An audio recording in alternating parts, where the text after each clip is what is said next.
Dehaya Dakshinamurtaye Namaha.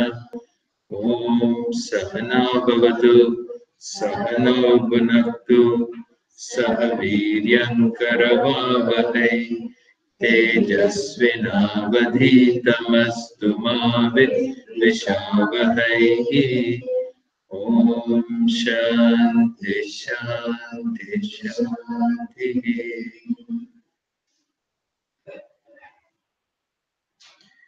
Okay, so we've been looking at remember what we were looking at? So, Panchadashi, not Panchadashi, Panchadashodhyaya. Okay. So we were looking at the 15th chapter of Bhagavad Gita. So it began with giving the example of samsara and the metaphor of the tree, the samsara vriksha. So having described Urdhva Moolam Adashyakam. So generally we see a lot of this now after the hurricane, which is where the roots are up and the branches are down. But really speaking here, up always refers to the cause, because down is Prithvi. Up is, even if I'm at the other end of the earth, up is still away from where I am grounded. So the grounded is cause effect, really talking about cause and effect. So the effect is what I am, where I'm grounded, what I see, what I experience. Cause is about that, where it comes from. So after all, it's a metaphor. So here, so that cause, which is from which all of this has come, that's how we tend to think. We tend to think in terms of, in linear terms. So because we are conditioned by time. Since we are conditioned by time, there is a past, there is a present, there is a future. And then the past blends into the present blends into the future. So that is how we try to understand our experiences. So there is always, everything we look at, we are looking for cause effect and cause effect connections. So here, if I look upon this whole universe of experience as an effect, including myself, then I assume that there is to be something from which this all has come. And so what is the cause? Here the cause, in order to know that, he says, so the effect is, what is samsara? There is samsara vriksha, the life of experience, the life of limitation. This is something I don't just want to know, but I want to get over. See, knowing is one thing, but here it's not just a matter of knowing what, like 2 plus 2 is 4. It's not something like knowing a certain fact. Here, what I experience is a problem for me. The samsara that I'm experiencing, unlike other jantus perhaps, for whom the experience of the samsara is not a problem. Thus it becomes a problem because we seem to have a problem accepting limitations of any kind. So limitations in terms of knowledge, in terms of happiness, in terms of mortality, all these are something that seems to not sit well with us. We are not seem to be able to accept it. So we want to get over it. So samsara for us, the life of experience, becomes a life of limitation, which is a problem, which I want to get over. Therefore, I seek to want to get over it. So that seeking is a natural seeking. It's not something that is taught to me or that came from my own mind. It's not personal. It is universal. So for which he says, in order to get over this, so asanga shastrena dridena chitva tatav padam tat parimargitapyam. Which says, in order to get over this life of samsara is by cutting this tree of ignorance. The very fact that the urge is there, it's interesting. Somebody I was talking to me recently about languages. So it seems in development, in child development, there is an inner urge to know language. What the language is doesn't matter. Okay.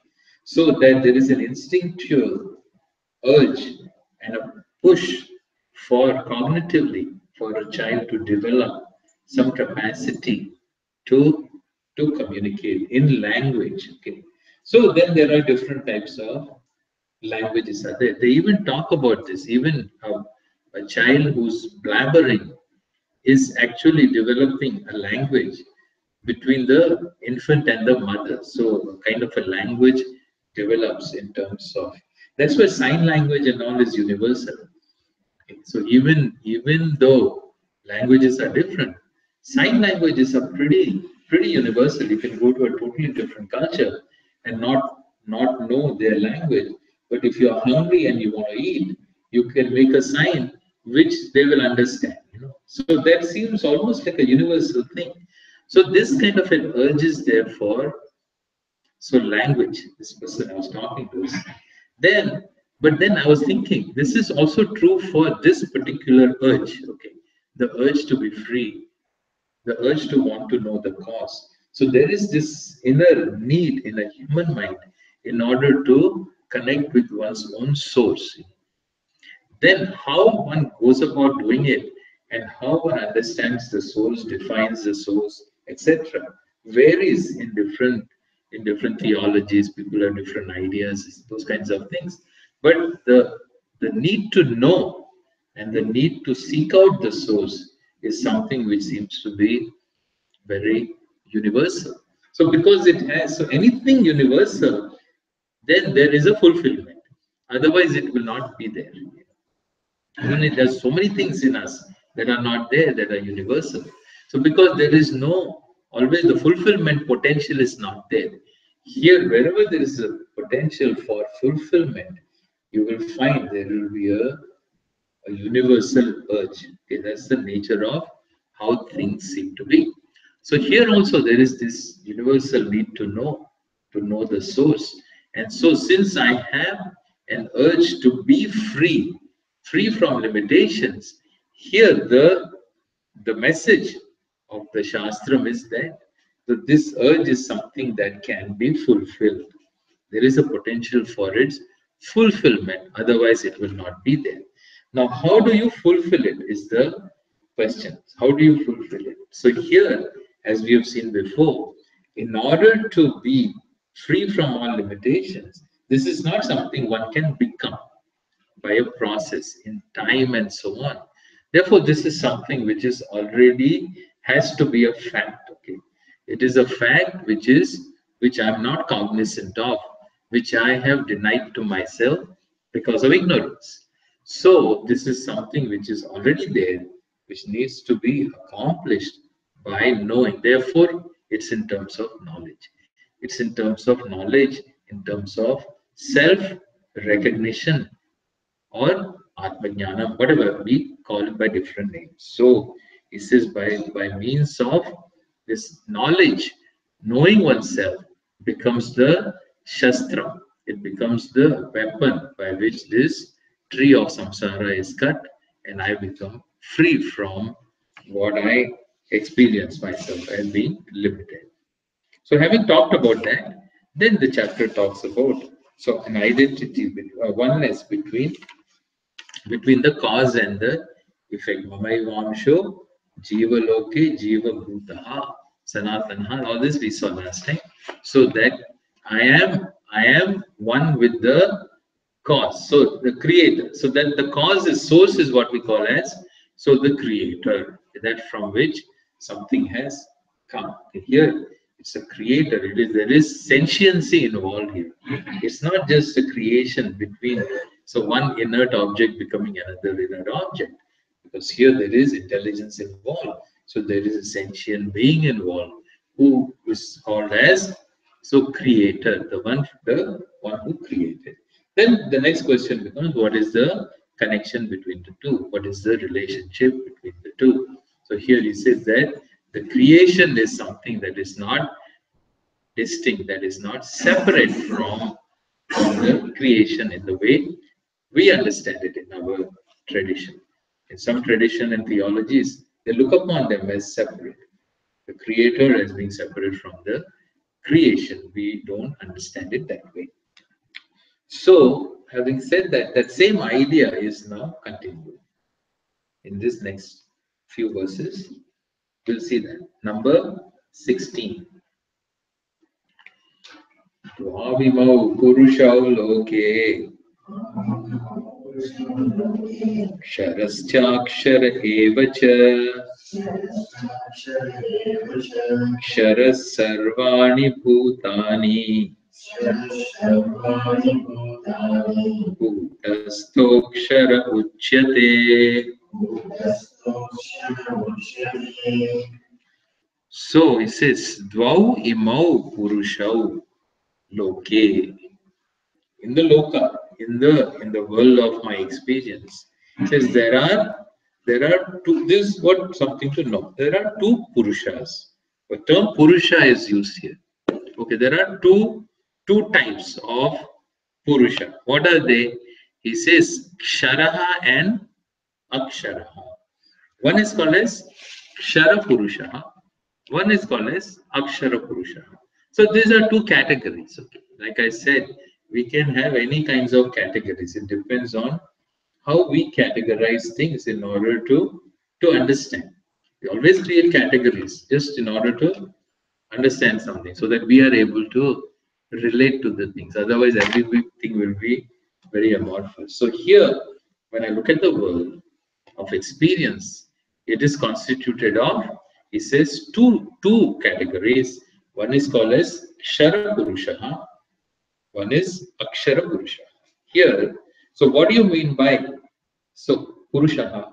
The word Purusha is used in different senses, but here we'll see what it means. Purusha, so that which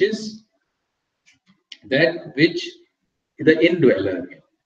So Purusha is the indweller, the one Puri is the body. Okay, so the one who dwells in the body is called as Purusha.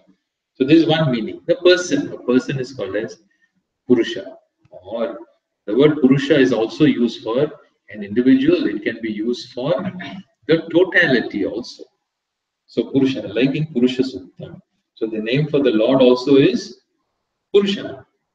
So here, so Purusha is the one that is the cause of everything. So here there is Ksharam. Ksharam is that which changes, that which declines, that which modifies. So called as Ksharam.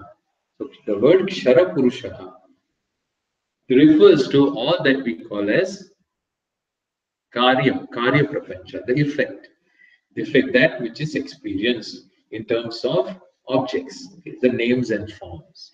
So that which is manifest, that which is in names and forms, that which is the object of my experience, this is all called as Kshara Purusha. Why? Because it changes. It involves what is called as vikaras, different types of changes. In fact, an object is that which I experience, correct? Anything that I say is an object. What do you mean by an object? An object means something which is an object of my experience. Is what I call as an object. It may be a physical object of my external perception, or it could be an object of my internal perception also, like my thought. Thought is also an object of perception. So that's also an object. Okay. It has its own subtle name and form. So here, that which can be objectified is an object of my experience. And what do you mean by an experience? An experience involves change. Okay. Without change, there is no experience. It's either change in terms of form itself. When I experience something, it involves a change of the form. Okay. So, when I'm cooking rice, for example, so from the raw it becomes cooked. There's a whole experience involved in that. Or even what if suppose something doesn't seem to change? I'm sitting on this chair. If this chair keeps changing in its form, then I will not be stable. So the form has to remain the same. So, but here the change is not in the form; it is in terms of time.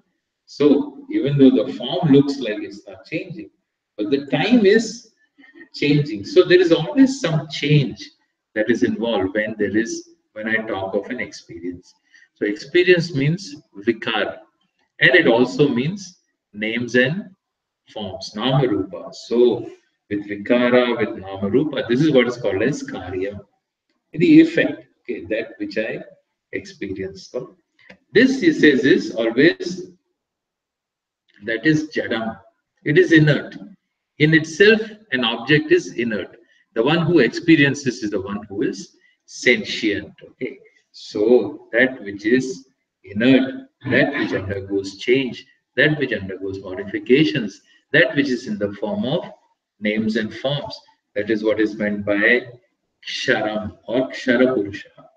In other words, Kshetra. In other, elsewhere in another chapter, we have seen two words used, Kshetrajnaha and Kshetram. So Kshetram is that which is, so Kshara Purushaha. And then we have Akshara Purushaha. Aksharam is that which is not changing. Here Aksharam refers to the cause of the Nama Rupas. Okay, so from the Nama Rupa standpoint, that which is the cause of all of this. What is the cause? It says Maya or Prakriti. So here the material cause of names and forms is in terms of this Maya Shakti or the Maya Prakriti, which is the one that helps create these names and forms in my experience. Okay. So it says there are in this world of experience can be understood in this way. There is the Kshara Purusha, is the world of names and forms, and the objects, that which is manifest, which I am experiencing. And then the cause, he says, Kshara Sarvani Bhutani. So Kshara is all the bhutas, all the objects of my experience. Bhavati, that which is experienced by me is called bhuta. So that objects of my experience. And kutastaha akshara uchyate. Kutastaha. Kutaha. What do you mean by kutaha? So kutaha means is the name that which distorts. That which distorts is called as kuta, kutilata. Kutilata means, kutil buddhi. They say, use this word of kutila buddhi, the one who is buddhi, the one who distorts everything, to suit, make everything, twist the meaning of everything. So this, the one that distorts, is what is called as kuta. So kutastaha, that which is, he says, aksharaha, which is maya. Really speaking, what is it? Why do we distort things? In fact, we all know this very well, right? So all misunderstandings, etc., are born as kind of a distortion. Something is there and I experience it, or I interpret it, or I understand it as something different. It's really born of avidya. It is born of ignorance. Any distortion is born of ignorance. So here Maya Shakti, Maya is in the form of ignorance. So that is the one that creates, is the Upadana Karanam, in fact. So we have the what we call as Upadana Karanam, or the material cause in the form of potential, from which all these objects are created by me in my own mind of experience. Okay, like I create a dream, really speaking. So then the dream is very evident to me. In the waking world, it doesn't look so evident because we commonly experience certain things. So because we commonly experience dream, everyone understands how I create a dream. But then the always question is, how do you say that we create the waking world? Well, we create the waking world because so we validate each other's distortion. Okay, we all experience the thing in a particular way, and if we validate each other's experience, then that becomes a reality of the waking world. So because there is a common experience as compared to a unique experience in a dream, there is a common experience in the waking world. So the waking to us, so we interpret as more real than the dream, which is true. The waking has a greater reality than the dream world. But our problem is we take it as absolutely real. So I take the waking world as absolutely real. And, and then that's where the problem is. Not that it is more real than the dream. So, Uchyate. Uttama Purushastvanyah Paramatmetyudahritaha Golokatrayamavishya Vibhartyavyaya Ishvaraha. So, Uttamaha Purushaha tu Anyaha. Anyaha. There is a Anyaha Purusha. There is one more Purusha. Okay, two, you mentioned two Purushas with respect to my world of experience. So he says there is an Anyaha Purushaha. Anyaha is distinct. And not just a third one. Okay, there is another Purusha which is totally distinct from these other two that are talked about in terms of cause and effect. He says, what is this? He says, Paramatma iti Udahritaha. This Purusha is the one who is known as Paramatma. This is the Paramatma, which is very distinct. The other two are with reference to the what we call as the Upadhis. Okay.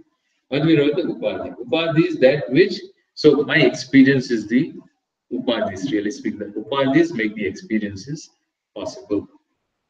Here he says, Uttama Purushaha is something which is totally distinct from it. Because what is this Uttama Purusha?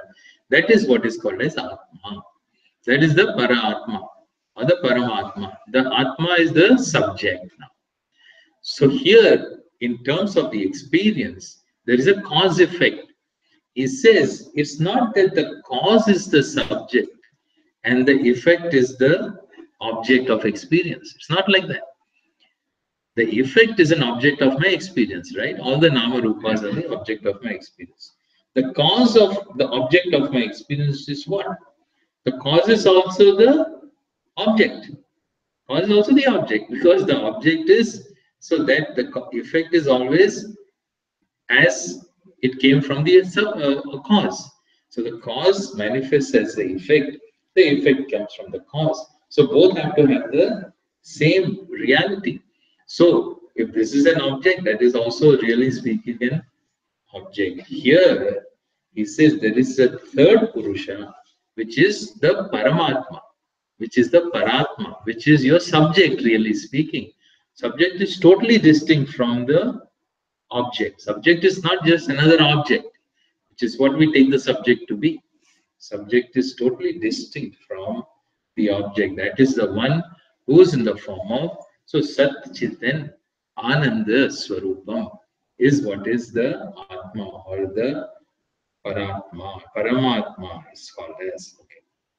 It is Paramam and it is Atma. Atma means the subject. Okay.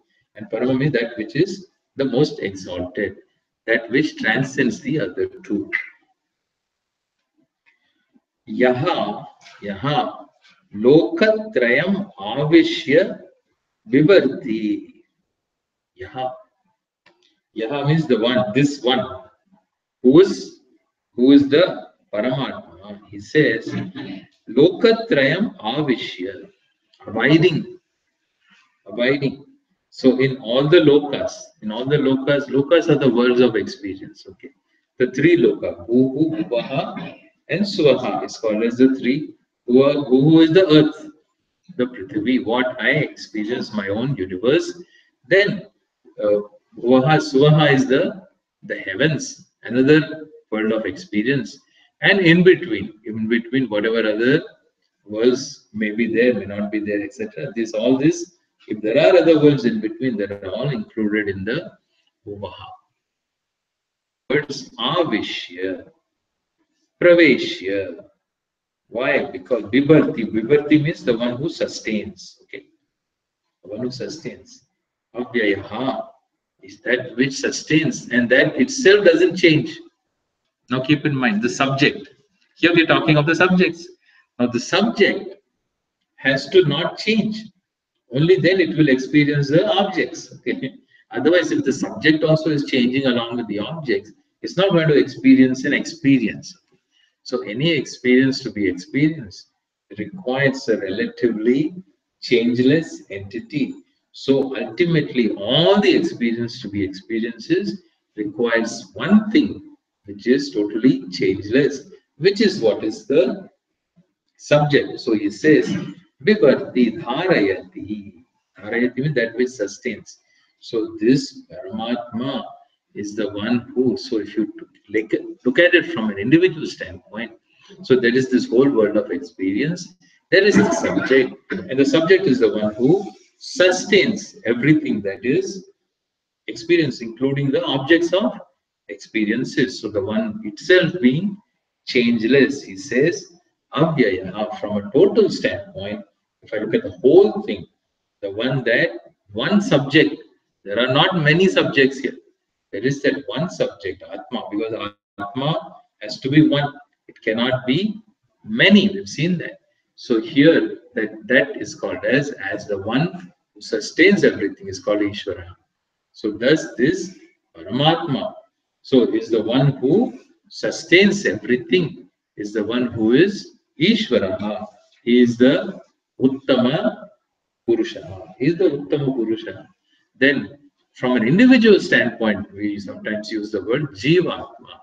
From a total standpoint, we call as Paramatma.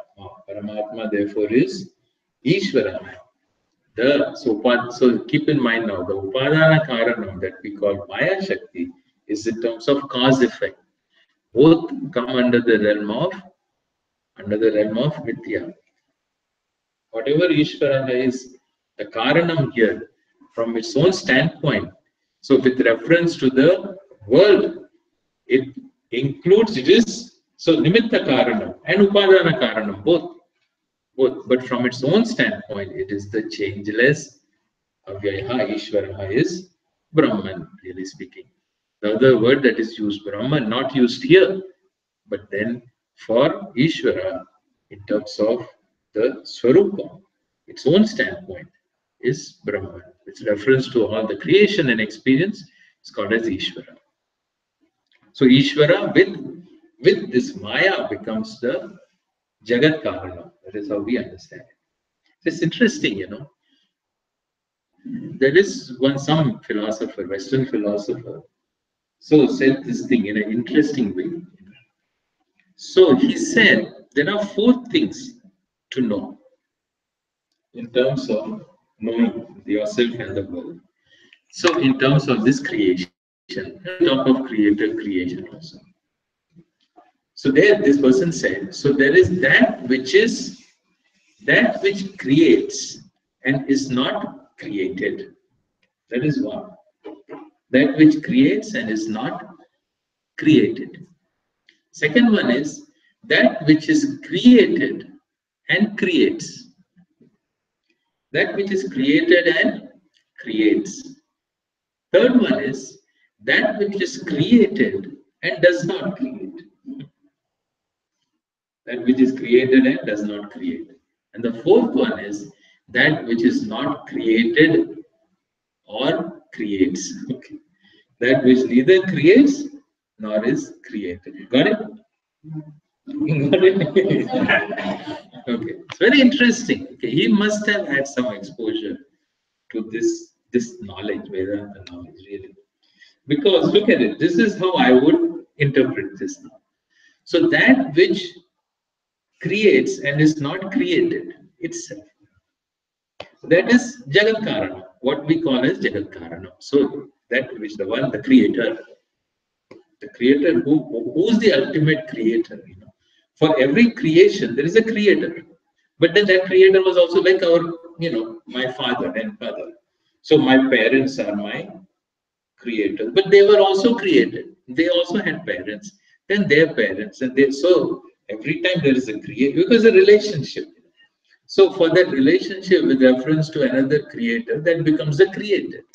So this can go on and on eternally. But then what do we mean by the creator of this whole experience universe? By that we mean ultimately somebody something that created, which itself was not created. That is Bhagavan, what we call as Bhagavan or God or whatever. So this is that which creates and is not created. Then there is another one, that which is created and does not create. That which is created and does not create other things. So that is like, what does that refer to? All the objects, all the nama rupas is that which is created, the world of experience, and does not create. Then we have that which is created and creates. Okay. So among that which is created, the world, okay, world of objects, all objects are not the same. All objects are not inert. Okay. Now there are certain things which are sentient, like us, the jiva, because the jiva is able to create. Also, it creates dreams. It creates thoughts. We do create our own world within us. So that we are the different category than the jada, inert objects. So now here it is that which creates, that which is created and creates, which refers to the jiva. And then we have the fourth one, he says, that which is not created and does not create. Does not create. So itself not created. So it's not created, but it doesn't create also, which is what? Which is Brahman, really what we call as Brahman.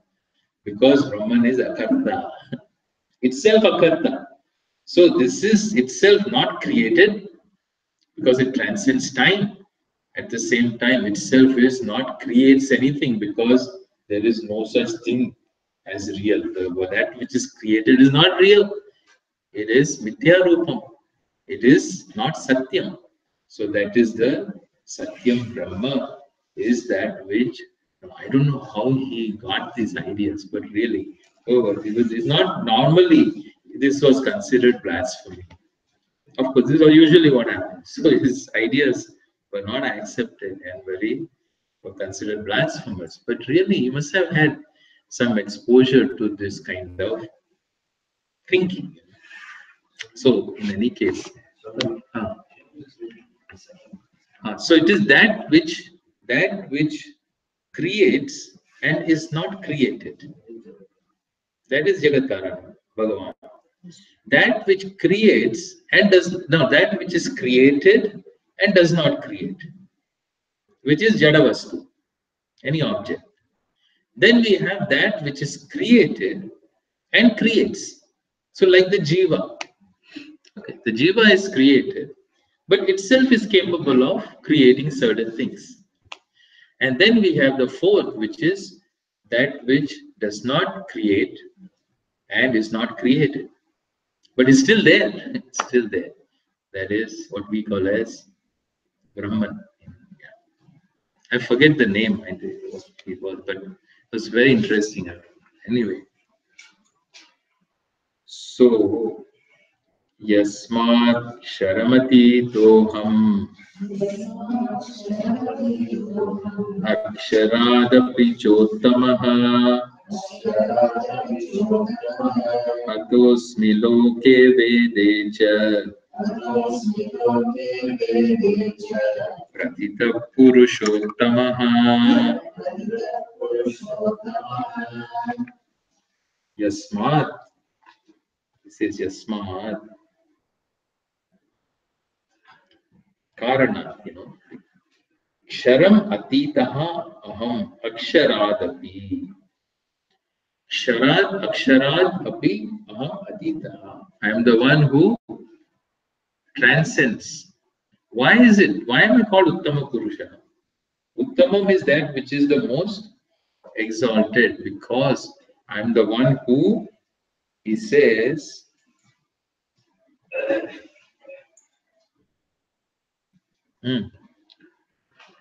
I am the one who transcends both Ksharam and Aksharam. Look at this now. In the previous verse, it was said, Yaha, he says, Purusha, Uttama Purusha is someone who's what? Lokatrayam avishya dharayati. Hmm? By abiding in, by pervading all the worlds, the one who sustains all the world is what is Uttama Purusha.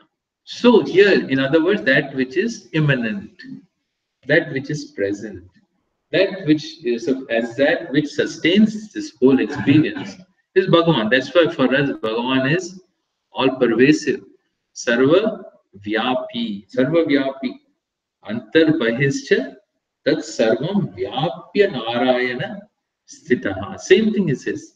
So the one who abides everything inside, then you might think Bhagavan is only inside the whole creation, not outside the creation, if there is any outside. So no, it's not just inside. It's antar bahischa vyapya. I am the one who pervades both inside and outside. In other words, there is no inside and outside. I pervade everything. This is Narayana. This is Bhagavan. Narayana is Uttama Purusha. So the one who is eminent in the whole creation. Here in the next verse he says, I am what? Ksharad aksharadapi aham atitaha. I transcend everything. I transcend everything. Now what do you mean by transcend now? Okay. So how can you be both? You know, generally so we have to see what is our idea of transcending and pervading. So by pervading, we think that which is now inside everything, okay, who pervades everything.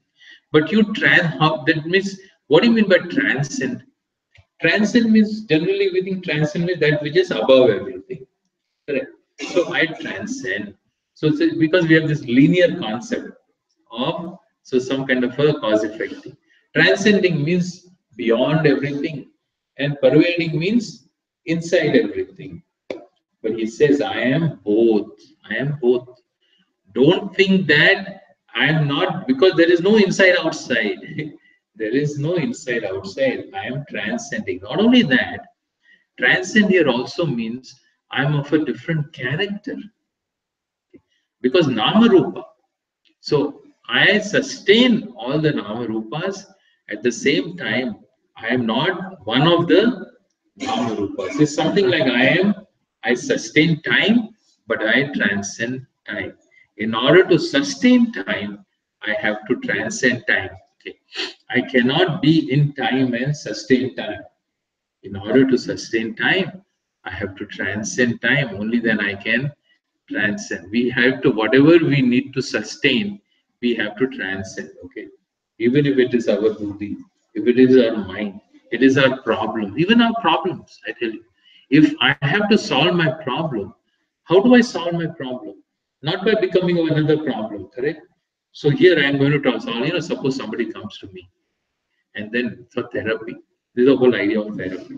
So I have a problem. I go to the doctor, and then the doctor, so he takes on my problem, takes on like some people do. See this, or sometimes therapists are better to go to. Otherwise, what some people say, no, you don't worry, I'll take on your problem. Like Bhagavan, So Bhagavan can do that, but local Bhagavans can't do that. The local Bhagavan will tell you, oh, you don't worry anymore.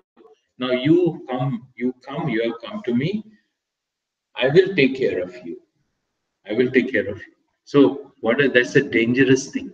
If you ever take that seriously, that sentence, you're cooked like a goose, I tell you. So because why? So you come to me, I will take care of you means what? You're stuck with this person. That's it. You can't get out. Because then you will also feel that way. So as long as, all that doesn't work. So here it says, I have to transcend. That you go to the therapist never takes on your problem. He doesn't take on your problem. He helps you with your problem, but doesn't take it. That's why you pay a fee, and that's it. He takes your fee. He doesn't take on your problem. Yeah. So he says, for anything to sustain something, you have to transcend that thing. Otherwise, you can't sustain it. You'll become one of the problem. So similarly, here it says, Bhagavan has to transcend everything. Time in order to sustain time. So I am the one who transcends everything. At the same time, so everything is dependent on me. Okay, it's not like I'm separate from everything. Not that kind of transcending. So here I am the one who sustains every Vibharti. At the same time, Aham Atitaha. Sharamatitaha Aksharadapi Atitaha. Therefore, he says, Loke cha Vede cha Aham Purushottamaha Praditaha. So I am known as, very well known as, described as what? As Purushottama. In the where? In the Vedas, in the Shastram, talks about me, that which is the most exalted as Purushaha. And also Lokes, even among the people, this is well known. Yo mamevam sammudhaha janati purushottamam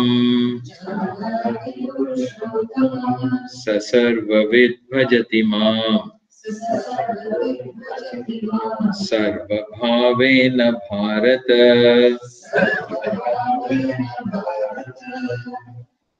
yo mam evam janati. The one who knows me in this manner, knows me as this manner. So Bhagavan is saying, the one as what? Which manner? As the one who transcends all the This is the upadikam.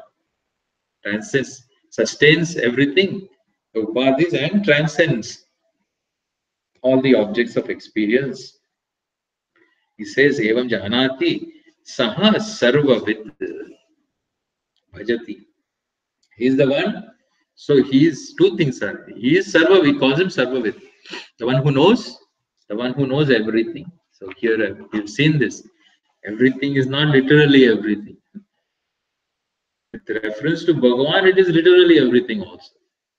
So because Bhagavan is Sarvajna, Sarvam Janati.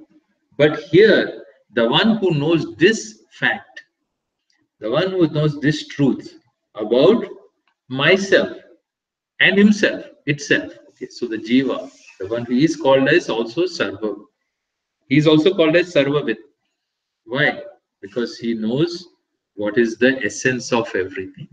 So the individual who recognizes the essence of everything, which is as well as knowing everything. If you know, like we've seen, if the gold, like the goldsmith, who knows the value of gold, as compared to the customer who knows the value of the ornament. Customer always pays for the ornament. When the jeweler buys the ornament from you, they only pay for the gold, not for the ornament. So the one who he is the Sarvavit. The goldsmith is so he knows gold. He doesn't, if he knows gold, then he say, hey, but he doesn't know all the ornaments. You know, you're a goldsmith, right? Yeah, I'm a goldsmith. Do you know all the ornaments that are created in the world? No, I don't know all the ornaments. Then what kind of a goldsmith are you? Hey, I don't know all the ornaments. I don't even need to know all the ornaments. But as long as they are gold ornaments, I know all the ornaments. Okay. He doesn't literally know all the ornaments, but he knows exactly what every gold ornament is because he knows gold. Like that, the one who's a Sarvavit is the one who doesn't know all the details, but then he knows the essence of the whole creation. Therefore, doesn't really care to know anything else. Not only that, he knows, he says, he also Mam Bhajati, Sarva Bhavena Mam Bhajati. So this person also, he says, Bhajati means here Labhati, the one who gains. The one, when you gain, like Bhajanam, generally we use for worship, right? So Seva. Seva is called as Bhajanam also, the one who, but then I worship suppose like you worship art. I'm a musician. So what do I worship? Art. We worship so many things, starting from our spouses. So I worship my spouse. I worship my parents, I worship art, etc. So when I worship, what do you mean by that? When I worship my art, that means you really are so dedicated and that you become one with the art. You gain that lavana is some kind of a gaining, becoming one with. So here also, this such a person who knows this becomes one with me, one with me. How? And how does that express itself? How that fulfills itself? He says, Sarva Bhavena, as Sarva Bhavam. Sarva Bhavam is so Sarvam. He says, Atma Eva Idam Sarvam. So I see all of this that I experience is not separate from me, myself. There is nothing outside of me. It is all non-separate from me. This is Sarvat. This is what is called Sarvatmatvam. There is that oneness the person sees in the whole world of experience. Iti guhyatamam shastram idamuktam mayanaga etat buddhva buddhiman syat kritakrityascha bharata.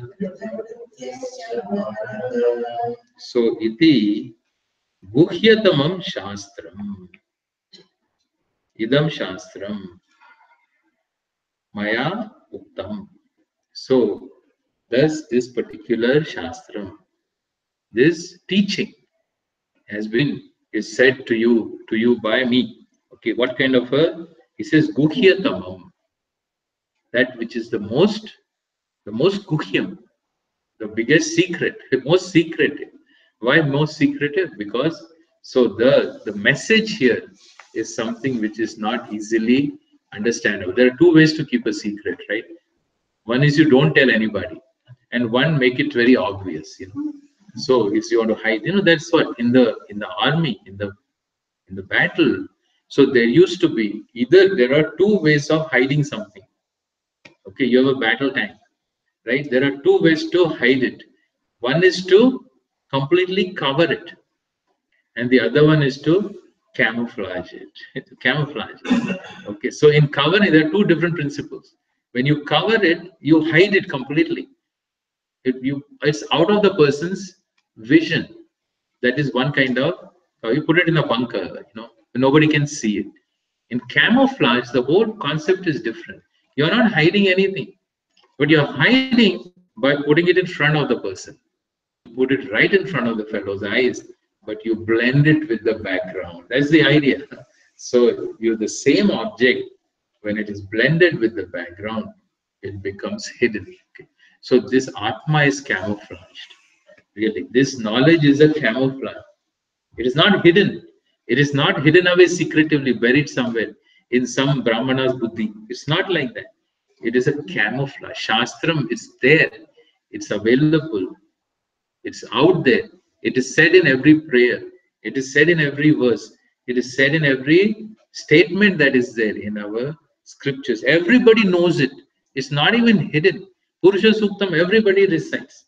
Okay, I mean, more or less everybody recites. But what I mean is, so it is so popular. It is so well known.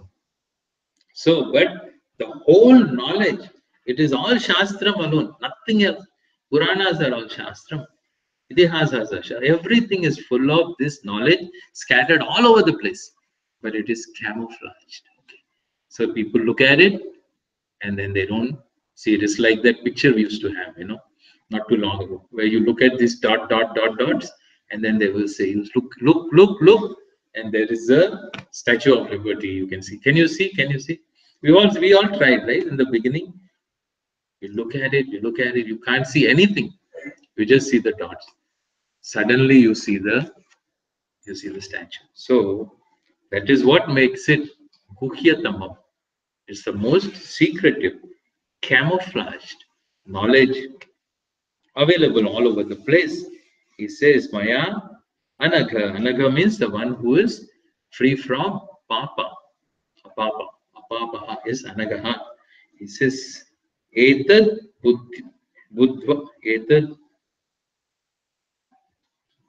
Huh? Buddhva, no? Buddhva. Yeah, Buddhva. I mistyped here. Buddhiman syat krita krityaha.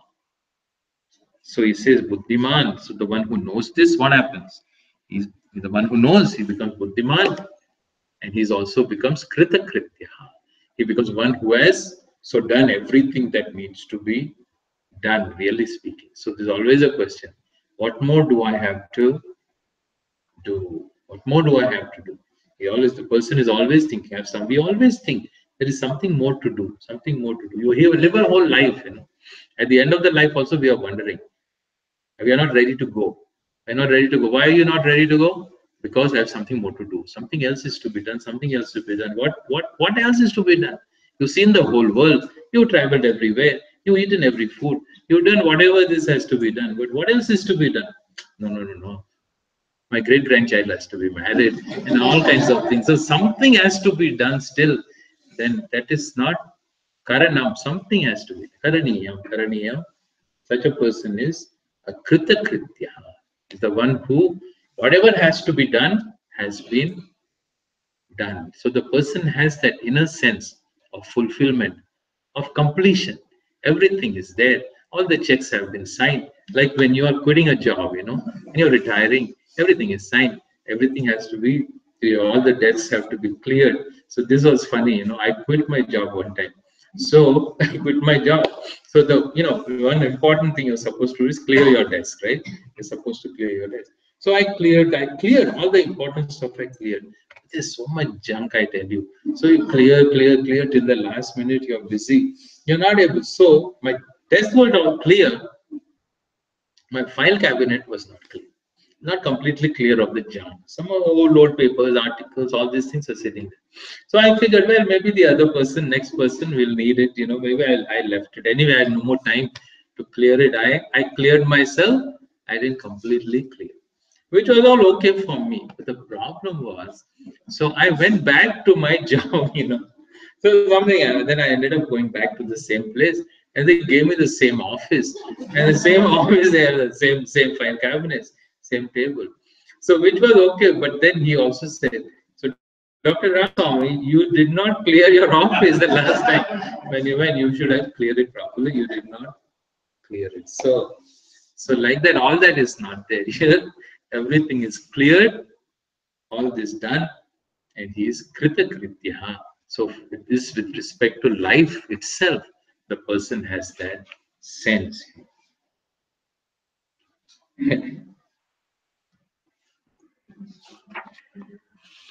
Om Purnamada Purnamidam Purnat Purnamudachyate Purnasya Purnamadaya Purnameva Vashishyate. Om Shanti Shanti Shanti Hari Om Shri Guru Pyo Hari Om.